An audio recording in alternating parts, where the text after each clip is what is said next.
The Torah. Where did it begin and where does it end? A question that every one of us should ask. We need to know this. It's the foundation of our lifestyle. So where did it begin? What is the Torah? Well, the Torah is, as many people would define it, the law of Moses.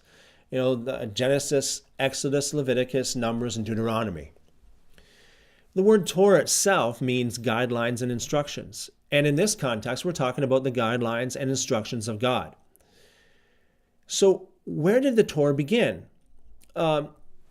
Many people think of the Torah as being just a bunch of laws and rules and animal sacrifices and all these kind of rituals and animal sacrifices that was done. And this is what the Torah is all about, especially in the Christian world. The Christians lump this whole, the Tanakh into the category of Old Testament. They say it's just all about sacrifices and, animal sacrifices, but the New Testament's about the sacrifice of the Son of God. So if the Torah, or animal sacrifices, began with Moses, then there's a problem.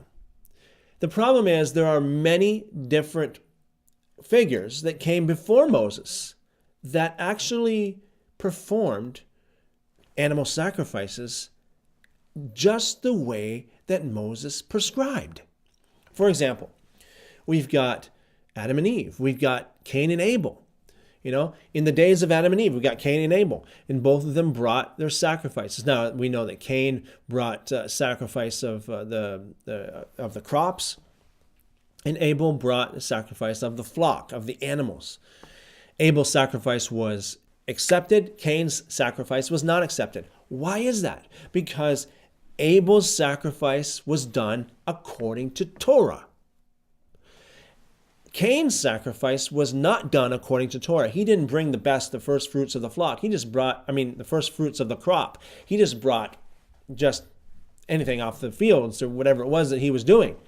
Whereas Abel brought forth a lamb. Out of anything he could have sacrificed, he brought a lamb, a firstborn, the firstlings of the flock. Okay, how did Abel know? How did they even know about sacrifices at all? How did they even know that God wanted sacrifices? How did they even know to bring sacrifices? Sacrifices just in general, how did they know about it? And then to know exactly what to sacrifice is amazing. And then to know exactly how to sacrifice it, exactly everything is according to the Torah as Moses wrote it down.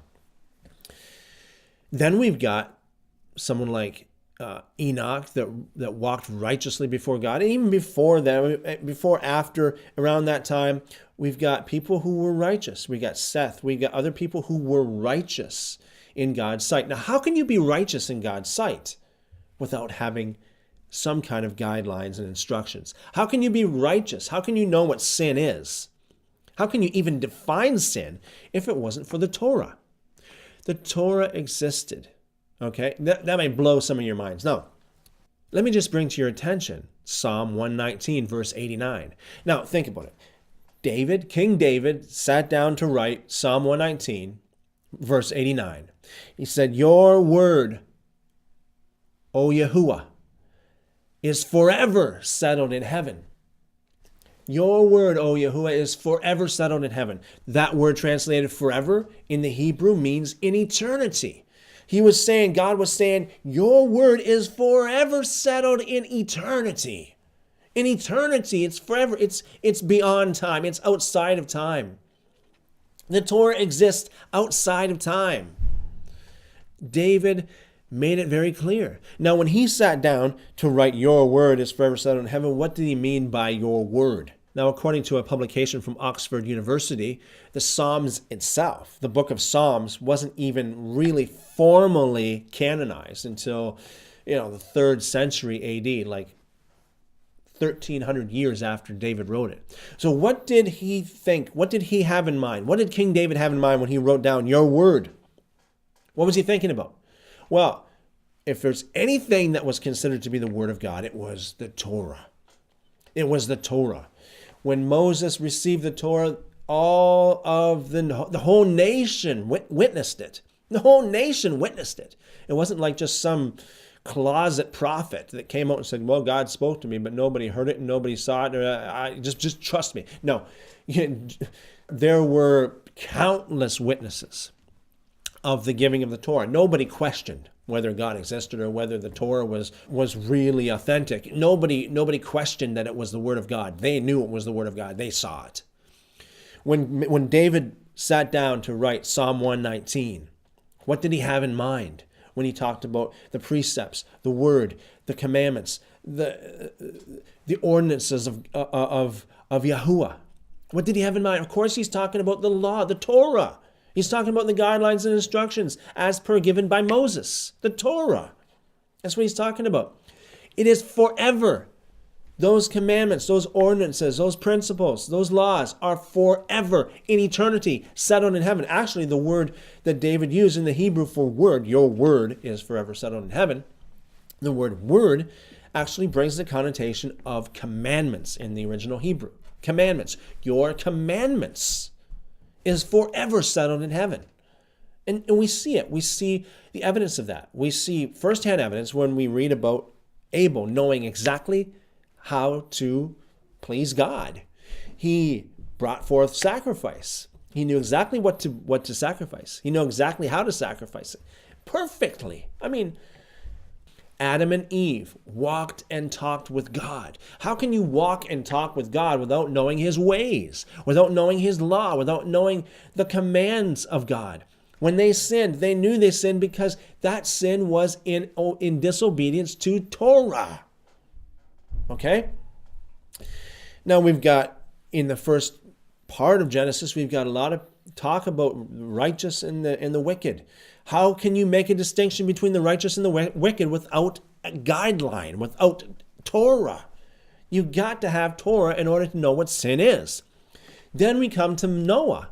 He built an altar. He did sacrifices. Okay?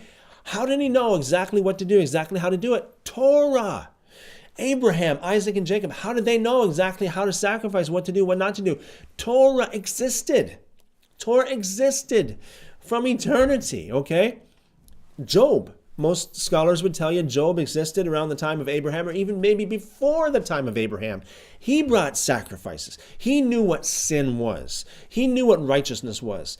And he thought, oh, perhaps maybe my children sin, so I'll sacrifice for them. So how would he know what sin is without the Torah? How would he know even about sacrifices at all if it wasn't for Torah? How would he know what to sacrifice, how to sacrifice if it wasn't for Torah? Torah existed before Moses. Torah existed long before the days of Moses.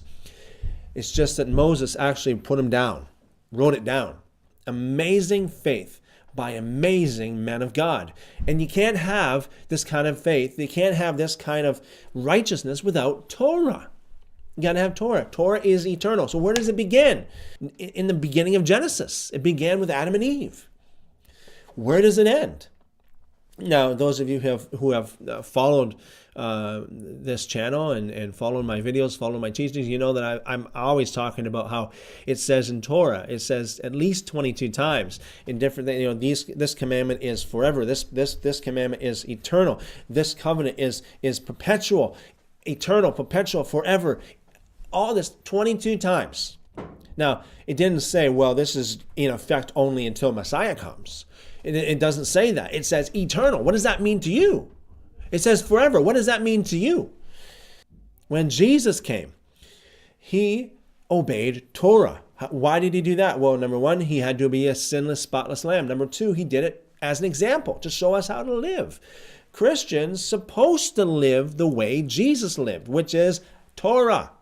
You got it? Simple. It's very simple. It says in Isaiah, it also says in Malachi, that when the Messiah comes back, he will come back to rule and reign from Jerusalem.